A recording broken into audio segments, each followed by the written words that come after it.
everyone, it's Elizabeth from elpisastrology at elpisastrology.com. Thanks for joining me today. So this is my take on the July 2023 astrology. As per usual, you can listen to my take, but of course it's up to you how you interpret these energies for your life. So we have a full moon in Capricorn, a new moon in Cancer, we have a Venus retrograde starting in Leo, and we have the Sun ingressing into Leo as well this month. All right, so we start off the month with a full moon in Capricorn on the 3rd of July. It's at 11 Capricorn, 18 minutes at 4:49 a.m. Pacific Daylight Time. I really liked this, even though it's a full moon, and classically in astrology we say this is a wrapping up, it's a culmination, and it's an ending. We've got a big involvement of Jupiter here at this time. We have the moon that's trining Jupiter. We have the sun that's sextiling Jupiter. So these are just bringing in some positive energies for what? Expansion, generally speaking. It's also, our future is very much viewed by Jupiter. Jupiter can also represent things like foreign places, foreign things. So some of us may be planning travel or maybe coming to the end of travel. We have the sun, which is in Cancer, of course, because it's the opposite sign to the full moon in Capricorn, will conjunct Mercury. And so this just brings in some communications that might be very nurturing and compassionate for us. Mars will conjunct Venus. And although Mars and Venus in Leo will be in Leo together, they never actually conjunct. So I really saw this for July and August, this sort of dance of lovers, right? Because both Mars and Venus are viewed as the celestial lovers, emphasizing the whole love part of the Venus retrograde, which I'll talk about in a minute. We also have two retrograde planets, Neptune and Pluto, that will be forming a sextile. And this really speaks to us having an opportunity to see the truth of maybe some of our philosophies or beliefs that may not resonate with us as much. Now, this will continue on through some of the month as well, this particular aspect. So we can look at the whole month of July, not just the full moon and new moon with this influence, but certainly it will be adding that element to both moons. We have a wide sextile between Jupiter and Saturn. And so this also brings in this element of planning, planning for the future. Jupiter is all about looking at the future. Saturn says, let's plan. Saturn says, let's be real. Saturn also says it's time. So although you may be wrapping up some things here, you may also be making a decision to start some kind of planning process where you look at, where do I want to go in the future here? And where you want to go in the future may apply to that Venus retrograde that I'll talk about in a minute. Who do I want to love? So on the 12th and 13th of July, we have now Mercury joining both Mars and Venus in Leo. And so this just brings in potentially messages for love, maybe messages about money, maybe messages about the value of ourselves. Others may be having some thoughts about, am I really valuing myself in this relationship? Or am I really being valued in the way I make my money? So those sorts of things could be going on as well. But you may just get a direct message from, say, somebody that loves you. Or you, in turn, may tell someone that you love them. We have the new moon in Cancer coming up on the 17th of July at 24 Cancer, 56 minutes. So that's almost 25 Cancer at 11:32 a.m. Pacific Daylight Time. So happy new year to all my Cancer viewers and clients. I wish you all the best. This is your official new start to the year.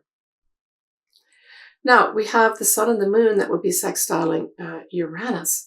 And so this brings this element of excitement and surprises in a very positive way. So there may be opportunities at this new moon, especially if you've got, say, something around the 24, 25 degree mark of Cancer, that will really excite you emotionally.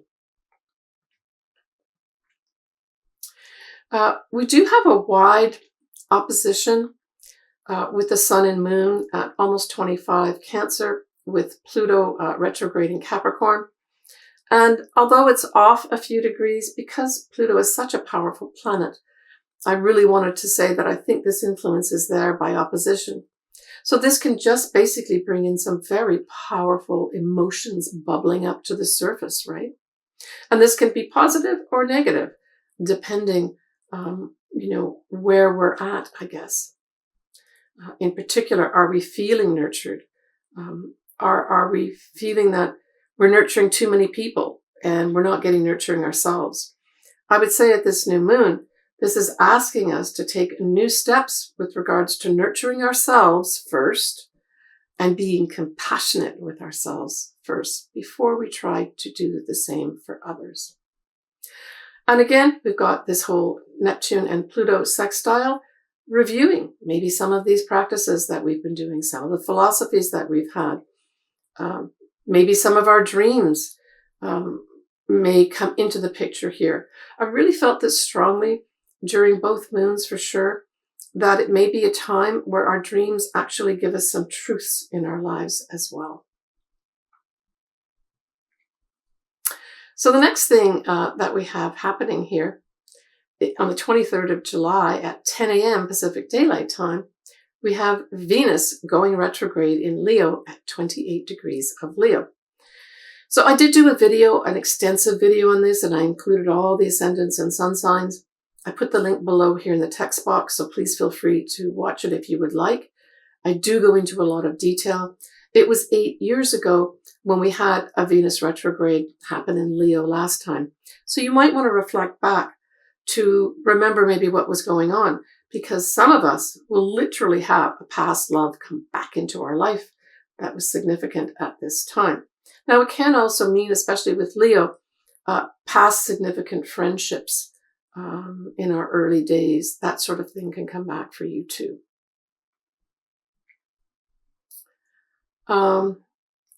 So what we have happening here is we have Mercury is widely conjuncting the Venus at this time. And Venus will continue to conjunct this because, of course, it's going to be going backwards from 28 degrees on the 10th of August and the 29th and 30th of September 2023. So note those dates, because those are the dates when more than likely you will reach out to somebody or someone will reach out to you in terms of communications of some sort, or at the very least, thoughts of love. At this Venus retrograde, we have nicely the moon at 5 degrees of Libra. And recall that Venus in the natural zodiac rules Libra as well as Taurus. But in this case, it provides this other lovely aspect with regards to the sign that the moon is in. And I think it just lends a very nice supporting energy, as well as an attracting energy. Don't forget that Venus at its core really likes to attract. Now, it attracts through what? By being beautiful, by being nice, by being sweet, by socializing, by having nice manners. So it all kind of blends in very nicely here at this time, even though we've got Venus going retrograde. And so there's a wide sextile with that moon, with the sun in Leo. Because, of course, we have Leo, or it's the sun rather, ruling Leo, enters Leo at the same day as this Venus retrograde. So even though it's a retrograde, I really saw that this was so positive at this time. It just was a beautiful setup of energy, essentially. Anyway, I thought it was a nice start to the Venus retrograde, I guess is what I'm really saying. Again, take a look at my video that I did on this Venus retrograde, link below. Now, when we look at the Sabian symbol so we always round up when we look at what degree should we read for in the Sabian symbol book. And it is 29 degrees of Leo. And we know that that 29 degrees in any sign is kind of a culminating energy and a critical degree. And so this is also adding a big importance with regards to what? Well, it adds an importance to what do we want to love and what do we want to love us. So I guess be careful what you ask for, because this is a powerful energy at this 29 degrees of Leo. It could bring in what you want. So the image is a mermaid emerges from the sea or the waters to be reborn as a human. So if we remember some of our classic art, it depicts Venus exactly in this way, right? I thought that was very interesting how this lined up with that energy of the Venus retrograde. And so this is essentially saying, as this Venus retrograde begins, feelings become conscious form. So take care of what you wish for, especially when it relates to love. Now, I'm making this video fairly early in June. And if you're listening to it then, I would suggest that, you do some review of what do you want in love? What means something to you with regards to your love life and the person that's in it for you? And more and just as importantly, what do you feel you're going to give out? Instead of just all this big receiving thing, ask yourself what you would give out to show your love to somebody. And if you're really puzzled and you're not sure what to do with regards to this, and you don't want to get things wrong, and you might have a bit of anxiety, don't go there. I would say the easiest way is to put a vision board together. And I mean, this is something that my clients, almost all my clients, I tell them to do because it works. Put a vision board together that really says what you really value, what you really want to attract with regards to love. And put something together that displays or reinforces those feelings more than anything else. And make sure you look at that every day to remind yourself what it is, how you want to feel when you fall in love. And then you're sending that out to the universe to tell the universe how you want to feel. So that's a really good constructive way to use this Venus retrograde start and the whole Venus retrograde period itself, right? Now, the Venus retrograde officially stops the first week of September 2023, but Venus will stay in Leo as it goes direct right the way through the first week of October 2023. So this is a long period of time that we have Venus in Leo. And certainly there's other things that can be brought up, anything to do with beauty. Clothes are also put into this, clothes and fashion as well. Could have some interesting turnarounds. Again, I've got all that in my video itself. On the 26th of August, we have the Sun, which is the ruler of Leo, now conjunct that degree point, 28 degrees of Leo, that Venus went retrograde. So this is another date that may be of seminal importance for you with regards to something happening in your love life, values, value of self, but it can also have something to do with money and, of course, past significant friendships for you.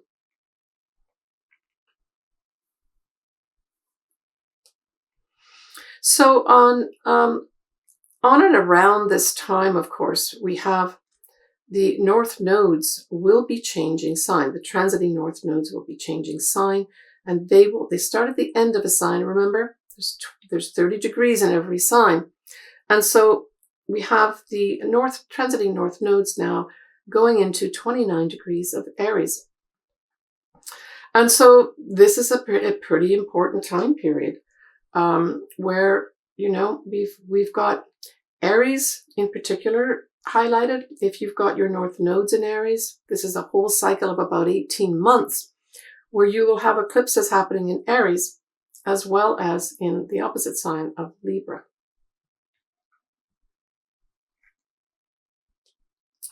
All right, well, we have a little August peek for you. We have 2 full moons in August. One is in Aquarius, one is in Pisces. We have a new moon in Leo. And so that new moon in Leo in August at 23 degrees of Leo will also be important for some folks as well, because it'll usher in some newness, even though we still have the Venus retrograde going on throughout August. But we will have a Mercury retrograde start at this time in Virgo, and Uranus will go retrograde in August. All right, next I'm going to be covering each of your sun signs and or your ascendants. I say if it resonates with you, read your sun sign, listen to your sun sign.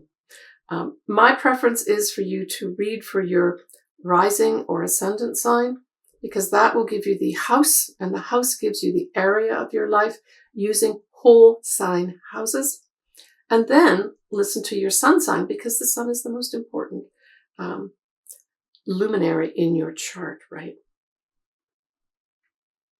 So for Sagittarius, that full moon in Capricorn is in your 2nd house. And so this is saying that there's going to be some ending with regards to an income source that you have.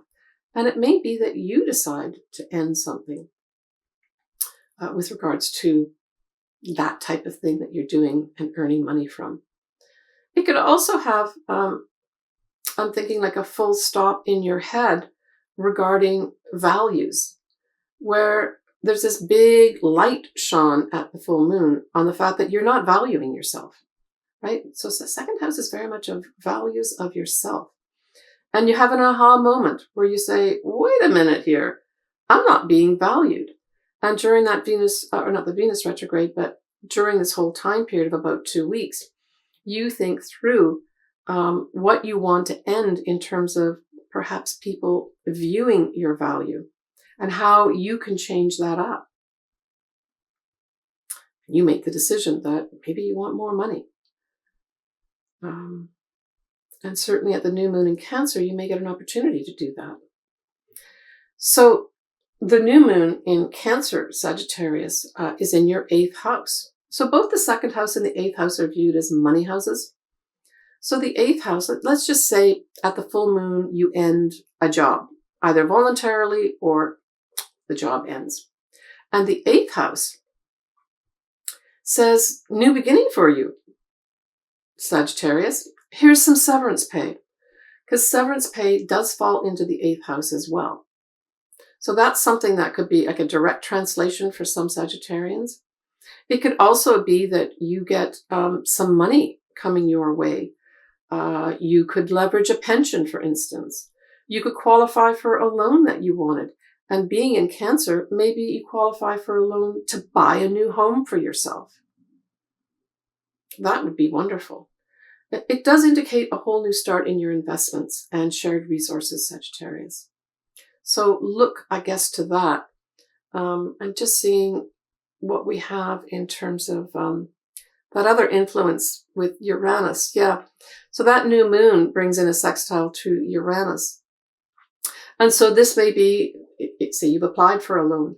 The new moon could unexpectedly bring in that money that you want. That loan is approved, or literally the money is given to you for some reason, in a positive way, right? Now, when we look at the Venus retrograde in Leo, well, we know that you're both fire signs. So this trines your sign, and it's in your 9th house.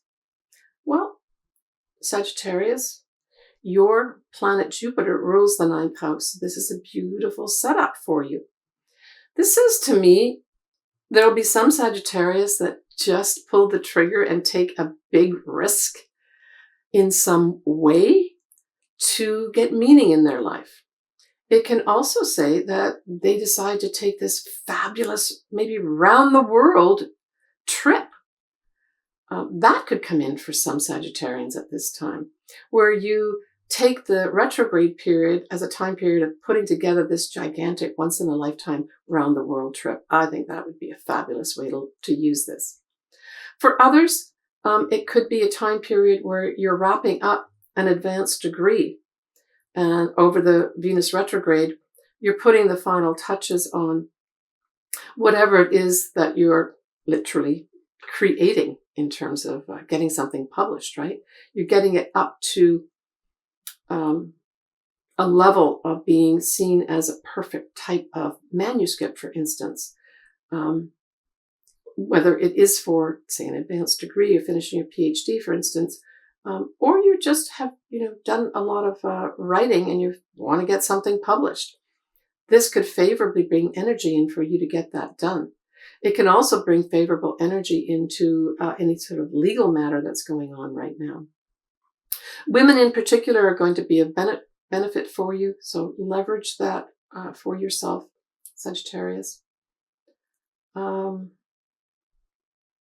Yeah, I guess I've covered all the areas but look for you putting in something beautiful that allows you to get meaning in your life, Sagittarius. That would be the nicest way, and I think a creative way of using the Venus retrograde or direct motion of Venus in Leo. But certainly taking a trip is going to be off the charts for you, Sagittarius. Take care, Sagittarius. All right, folks, well, that wraps up my July video. If you would like your chart done, I would love to do it. Astrology means a lot to me, and I absolutely love doing it, interacting with all my clients. I love them all. Sending everybody lots of love, and especially during this month of July with the Venus retrograde. Yeah, I mean, you're going to have a chance, I think all of us are going to get a chance to either continue with our love story or start seeing a love story that could begin, but making sure that it's true love and it's not all just show. Others, it's going to bring in some money potentially through creative projects. All right, take care, everybody. We will talk to you next month. Bye for now.